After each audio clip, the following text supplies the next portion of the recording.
तो आज का जो क्वेश्चन हम लोग लेकर आए हैं वो क्वेश्चन है the length of rectangle exceed its breadth by 9 centimetre. क्या कह रहा है भाई कि एक रेक्टेंगल है जिसका लेंथ, मैं कलर चेंज कर लेता हूँ। देखो ये जो क्वेश्चन है ना आपके एग्जाम के पॉइंट ऑफ व्यू से बड़ा इंपॉर्टेंट होता है, ठीक है। तो उसी को मैं लेकर यहाँ पे डिस्कस करने वाला हूँ, ठीक है। और ये क्वेश्चन तो आएगा ही आएगा कि आपके एग्जाम में, परेशान मत होना। ये नहीं आएगा तो इसकी तरीके का क्वेश्चन जरूर आएगा, तो देख के जाना। क्या कह रहा है कि length of rectangle exceed its breadth by 9 centimetre. पहले वर्ड को समझ लो, उसके बाद हम इसके सोल्यूशन को समझते हैं। कह रहा है if the length and breadth are each increase by 3 centimeter, the area of the new rectangle will be 84 centimeter square more than that of the given rectangle. Find the length and breadth. क्या find करना है? Length और breath find करना है of the given rectangle. तो इस बात को समझो। इसका मतलब है कि आपके पास एक रेक्टेंगल है। जैसे मान लो हमने एक रेक्टेंगल ले लिया, ये एक रेक्टेंगल है। अभी जो करंट में हमारे पास एक रेक्टेंगल है, इसमें दो चीज आपको गिवन होती है, एक लेंथ होता है, दूसरा ब्रेथ होता है। इसको हम लेंथ मानते हैं और इसको हम क्या मानेंगे? ब्रेथ मानेंगे। क्वेश्चन में क्या बोला है ये वर्ड समझना, the length of rectangle exceed bye it's breath. तो किससे ज्यादा? ब्रेथ से ज्यादा है। तो मैंने बोला था कि जिससे भी कंपेयर करेगा उसी को मान लेंगे। तो हम यहां लिखेंगे सॉल्यूशन में let the breadth of rectangle, rectangle field या रेक्टेंगल सीधे लिख लेते हैं। कितना मान लेते हैं बेटा? हम मान लेते हैं x सेंटीमीटर। मान लिया। तो अगर ब्रेथ इतनी हो गई तो लेंथ कितनी हो जाएगी? लेंथ कितना एक्सीड कर रहा है? Length of rectangle is equal to, ये हो जाएगा x प्लस 9 सेंटीमीटर। ओके, इतना बात क्लियर। अब देखो हमारा लेंथ कितना हो गया, हाँ सॉरी, ब्रेथ कितना हो गया x और लेंथ कितना हो गया x प्लस 9। अब जब आपने लेंथ और ब्रेथ फाइंड कर लिया है तो अब इसका एरिया फाइंड कर लो। तो एरिया ऑफ रेक्टेंगल कितना होगा? एरिया ऑफ रेक्टेंगल ये कितना हो जाएगा? ये हो जाएगा, क्या होता है? Length into breadth, length into breadth.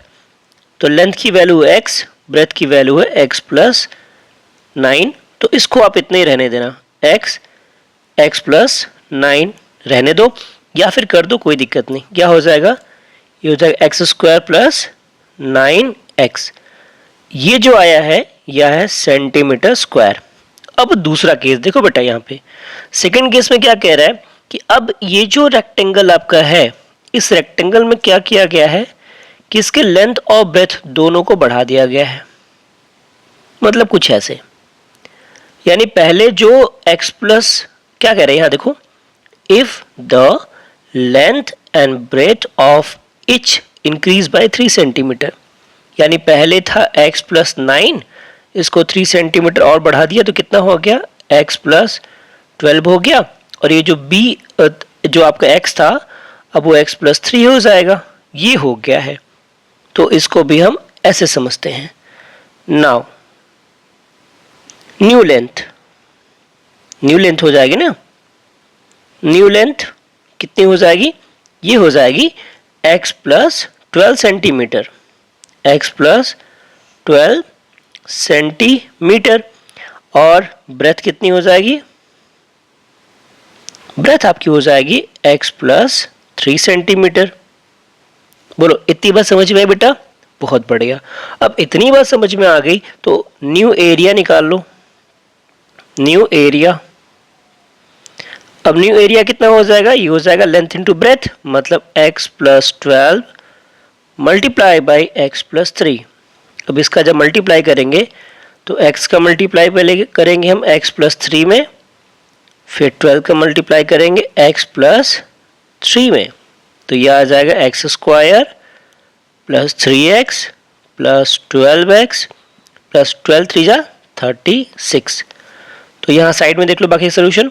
तो कितना हो जाएगा? ये हो जाएगा न्यू एरिया इक्वल टू,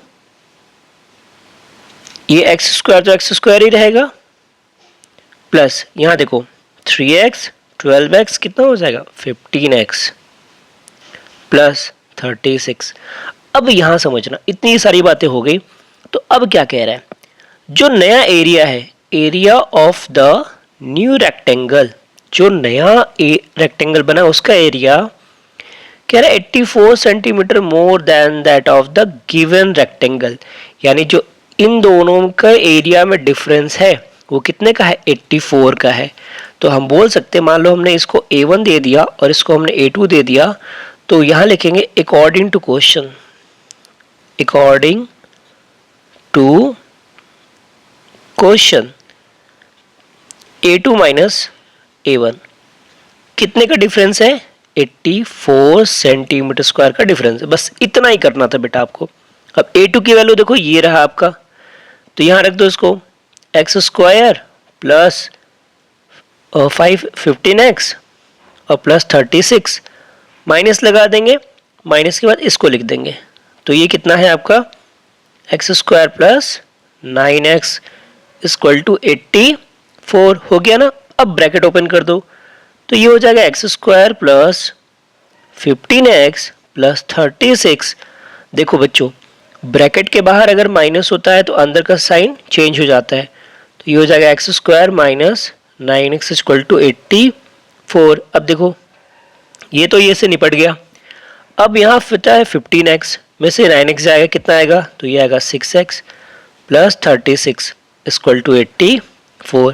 36 को ट्रांसफर कर दो, तो 6x इक्वल टू 84 माइनस 36 आएगा, तो 6x इक्वल टू कितना हो गया, 84 से 36 माइनस करो, 4 में से तो जो 6 जाएगा नहीं तो 1 कैरी देंगे, 16 में से 14 में से 6 जाएगा तो बचेगा आपका 8। यहाँ बचा कितना, 7 में से 3 जाएगा तो बचेगा आपका 4। तो x की जब वैल्यू निकालोगे तो हो जाएगा 48/6। तो कितनी बार में जाएगा, 8 टाइम में। तो यहाँ से हम देखेंगे तो हमारा जो x की वैल्यू है वो आ गई ना x की वैल्यू। तो x की वैल्यू कितनी आ गई, x की वैल्यू आ गई 8 सेंटीमीटर, और x था क्या, x था इसका ब्रेथ। तो मेरे पास थोड़ा सा स्पेस कम है इसलिए मैं यहाँ लिख दे रहा हूँ, ब्रेथ इक्वल टू 8 सेंटीमीटर, और जो इसका लेंथ है, लेंथ कितना है, कह रहा है ब्रेथ से 9 सेंटीमीटर ज़्यादा है, तो 8 प्लस 9 और 9 8 कितना होता है, 17 सेंटीमीटर। ये रहा बच्चों आपका सॉल्यूशन। तो आई होप ये सॉल्यूशन आपको बहुत अच्छे से समझ में आया होगा। तो ऐसी वीडियो के लिए वीडियो को लाइक और चैनल को सब्सक्राइब जरूर कर लीजिएगा। मिलते हैं नेक्स्ट वीडियो में, तब तक के लिए जय हिंद प्यारे बच्चों।